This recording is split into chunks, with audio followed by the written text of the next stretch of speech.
David Silva facing criticism after Spain's modest progress through World Cup group stages. Anybody who watched David Silva weave his way through an imperious Manchester City season will no doubt find it strange that he arrived in Moscow on Saturday carrying much of the criticism for Spain's modest progress through the group stages of the World Cup on his shoulders. Silva was magnificent for City last season as they won the Premier League, his third title at the club. Kevin De Bruyne may have been City's Player of the Year, but Silva remains their most consistent and gifted individual.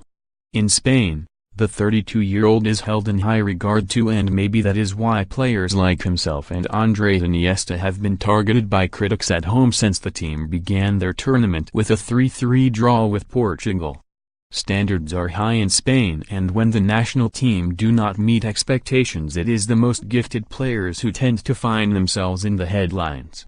"I think much has been said already," said Silva, who has never scored a World Cup goal, with a shrug on Saturday. "We have to focus on the game and try to change things ourselves. I have been here for 12 years and am used to criticism, even when it's not deserved. It's been a tough group. We have been behind 4 times in games but have come back. Please remember there are 2 teams on the pitch." For Silva, last season was as tough as any he has faced. When his son, Matteo, was born prematurely last December, he was given indefinite leave of absence to be by his bedside, but still managed to exert his unique influence on Pep Guardiola's team as they won the Premier League and the Carabao Cup. Here in Russia, his form has been more modest and has mirrored that of Fernando Hierro's team. Following that draw with Portugal with a 1-0 win over Iran and then coming from behind twice to claim a 2-2 draw with Morocco, Spain face host nation Russia on Sunday knowing that improvement must arrive quickly. Silva was calm in the face of questions about his form on Saturday, but was perhaps naive to feel that people would believe Spain's problems have come from teams setting up negatively against them. After all, Portugal and Morocco both led twice against them. "What has taken us to success over the years is ball possession," he said. "Our philosophy is the appropriate one and the one that has taken us to victory for many years. But this is a World Cup and there is always a rival ahead of us. Almost all top teams are having a hard time.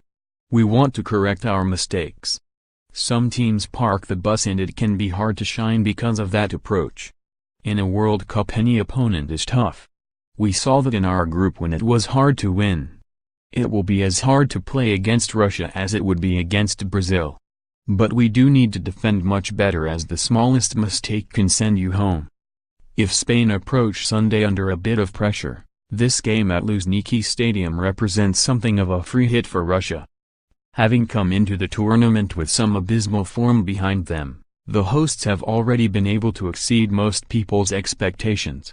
They opened their campaign with 8 goals in 2 games, and the subsequent 3-0 defeat to Uruguay hasn't done anything to dampen the joy that has greeted Russia's passage to the knockout stages. Inevitably their progress through the tournament has come against a background of suggestions of doping. V Portugal, 3-3 draw, played 86 minutes, 0 goals, 0 assists. V Iran, played 90 minutes, 1-0 win, 0 goals, 0 assists. V Morocco, 2-2 draw, played 84 minutes, 0 goals, 0 assists. Much of that has come on the back of statistics showing how physically impressive Stanislav Cherchesov's team have performed in terms of the distances covered by the players during their 3 games so far. Saturday's Russia press conference featured a strange moment when a Spanish journalist asked winger Denis Cheryshev if he had ever taken a growth hormone. Cheryshev, who plays in La Liga in Spain with Villarreal, is Russia's top scorer at the tournament with 3 goals, 2 behind England captain Harry Kane. He said, "I have never used any prohibited substances. We don't have to discuss it further. That's my answer. This needs to be a party. The people need to enjoy their day and their team. We have to give 200%. We are ready to do a good job."